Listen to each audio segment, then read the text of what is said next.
ایک بات، وَإِذَا سَأَلَكَ عِبَادِي عَنِّي فَإِنِّي قَرِيبٌ أُجِيبُ دَعْوَةَ الدَّاعِ إِذَا دَعَانِ فَلْيَسْتَجِيبُوا لِي وَلْيُؤْمِنُوا بِي لَعَلَّهُمْ يَرْشُدُونَ۔ یہ آیت بڑی زبردست ہے اللہ کی رحمت کو بتانے کے لیے۔ ساڑی تا جی سندا ہی کوئی نہیں، یہ عام لوگ جی ساڑی تا رب سندا ہی کوئی نہیں، اور جو بیچارے ان پڑھ لوگ پیر سائیں توڑی رب موڑ نہیں سکتا، ساڑی سندا کوئی نہیں، یہ اس سے بھی آگے چلے جاتے۔ او بھائی اللہ بڑا بے نیاز ہے، جس کی چاہے موڑ دے، جس کی چاہے سن لے، لیکن رب سب کی سنتا ہے، یہ یہاں بتانا ہے۔ وَإِذَا، ان نہیں، ان شرط ہے اور اذا ظرفیت ہے، تو ان کی بجائے اذا سے ایک دم اللہ کی رحمت کا دروازہ کھلتا ہوا نظر آتا ہے۔ اذا سألک، عنی پہلے ہونا چاہیے، عبادی بعد میں ہونا چاہیے۔ جب میرے بارے میں میرے بندے پوچھیں، اللہ کو صحابہ نے سوال کیا، یسألونک یسألونک یسألونک، کتنا قرآن میں ہے، یسألونک عن المحیض قل هو اذی، یسألونک عن الانفال قل الانفال للہ والرسول، یسألونک عن الاہلہ قل ہی مواقیت للناس، یسألونک عن الیتامى قل اصلاح لہم۔ جتنے بھی صحابہ نے سوال کیے وہ آئے ہیں یسألونک، یہ آپ سے پوچھتے ہیں، ٹھیک ہو گیا؟ تو یا حبیبی یا محمد قل، آپ کہیے، یہ جواب ہے۔ یہ سارے قرآن میں طرز ہے، کوئی 14 کے 18 دفعہ یسألونک کا لفظ آیا ہے۔ صحابہ نے سوال کیا، اللہ کدھر ہے، قریب ہے تو مناجات کریں، دور ہے تو زور سے پکاریں۔ تو اس پر آیت یوں اترنی چاہیے تھی، یسألونک عنی، جیسے باقی آ رہا ہے سارے سوالوں کا جو لفظ آیا ہے یسألون، آپ سے پوچھتے ہیں، تو یہاں بھی ہونا چاہیے تھا آپ سے پوچھتے ہیں عنی، میرے بارے میں، قل، تو آپ کہیے ہوا قریب، کہ وہ تمہاری قریب ہے۔ یہ میری بات سمجھ میں آئی؟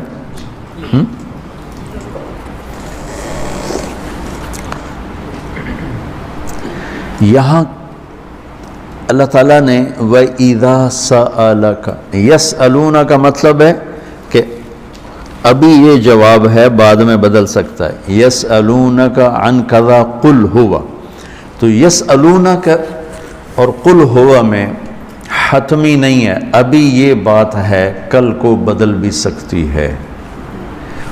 اذا کا مطلب ہے کہ یہ ابدی جواب ہے، یہ جواب قابل تبدیل نہیں ہے، یہ آگے جو جواب آئے گا وہ ہمیشہ کے لیے ہے۔ اب سنو، وَإِذَا سَأَلَكَ عبادی عنی، اپنے آپ کو بعد میں ذکر کیا اور اپنے بندوں کو پہلے ذکر کیا۔ اذا سألک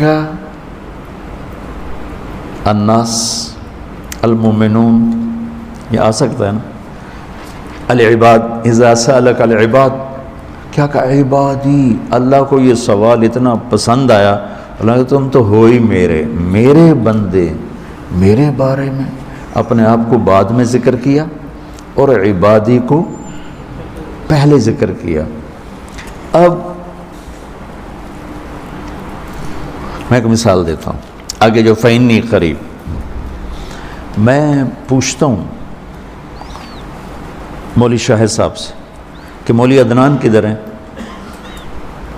تو مولوی شاہد صاحب کے ذمہ ہے جواب دینا کہ جی یہ بیٹھے ہیں، ٹھیک ہے نا۔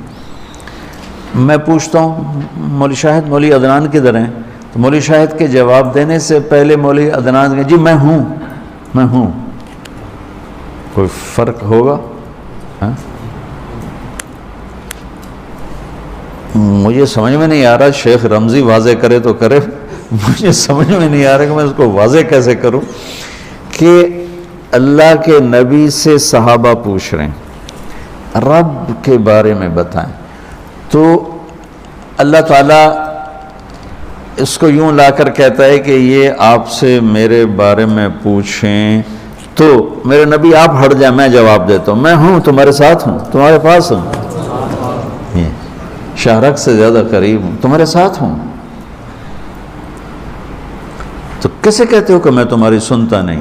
اجیب دعوتاً، دعوت الدع، دعا دعا بار بار پکارنا، اور دعوتاً ایک دفعہ پکارنا۔ اللہ اس آیت میں کہہ رہا ہے کہ جو زندگی میں جس نے مجھے کبھی ایک دفعہ بھی پکارا ہو، میں اس کی دعا پر بھی لبیک کہتا ہوں۔ یہ نہیں کہ میں نہیں میں سنتا ہوں، تم سنانے والے بنو۔ ہم تو مائل بکرم ہیں، کوئی سائل ہی نہیں، راہ دکھلائیں کسے راہ رو منزل ہی نہیں۔ کوئی مانگنے والے تو بنو۔ اور میں قربان جاؤں، اس نے مانگنے کے لیے تقوی نہیں مانگا۔ کتنی عجیب بات۔ اللہ کو پتہ ہے ہر آدمی تو تقوی والا نہیں ہو سکتا، نہیں، اور ہر آدمی علامہ بھی نہیں ہو سکتا، تہجد گزار بھی نہیں ہو سکتا ہے، نمازی بھی نہیں ہو سکتا ہے۔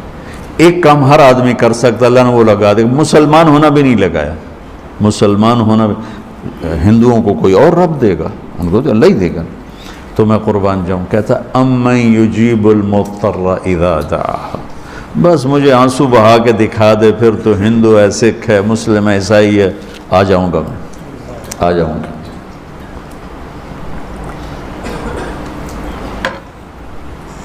سب کی سنتا ہے۔ اجیب دعوت الداع، ایک دفعہ بھی جو زندگی میں پکارتا ہے نا، اذا دعان، جب جس وقت اس کی زبان سے یا اللہ نکلے گا، میں لبیک کہتا ہوا ہوں گا۔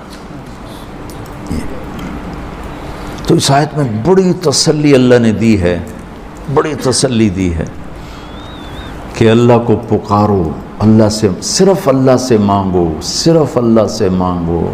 وَإِذَا سَأَلْتَ فَاسْأَلِ اللَّهِ وَإِذَا اسْتَعَنْتَ فَاسْتَعِنْ بِاللَّهِ، مخلوق سے مت مانگو، پکارنا ہے تو صرف اللہ کو پکارو۔ اللہ نے خوبصورت مثال دی، ان الذین تدعون من دون اللہ لن یخلقوا ذبابا۔ اللہ تعالیٰ فرماتا ہے مجھے چھوڑ کر میرے بنائے ہوئے بندوں سے مانگتے ہو، ان سے کہو ایک مکھی بنا کے دکھا دے۔ اگر یہ ایک مکھی بنا کے دکھا دیں تو میں نے چھاڑ دے نہ تو کل مانگ لے۔ ارے یہ مکھی کی ایک ٹانگ نہیں بنا سکتا، تو تم ان سے کیوں مانگتے ہو؟ ان سے مانگو، اس سے مانگو جس نے انہیں بنایا۔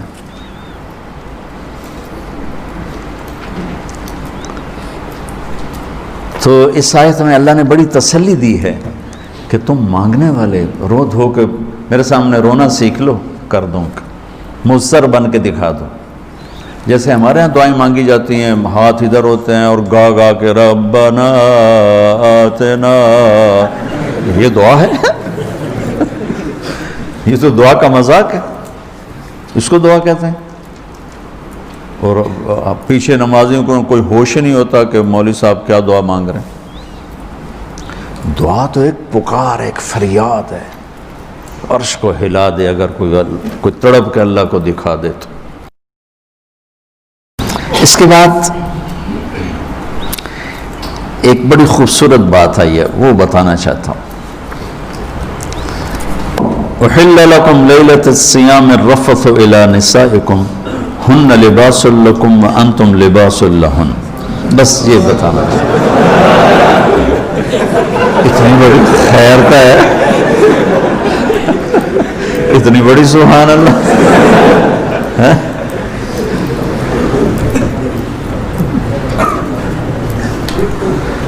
دنیا میں جو اللہ نے رشتے بنائے ہیں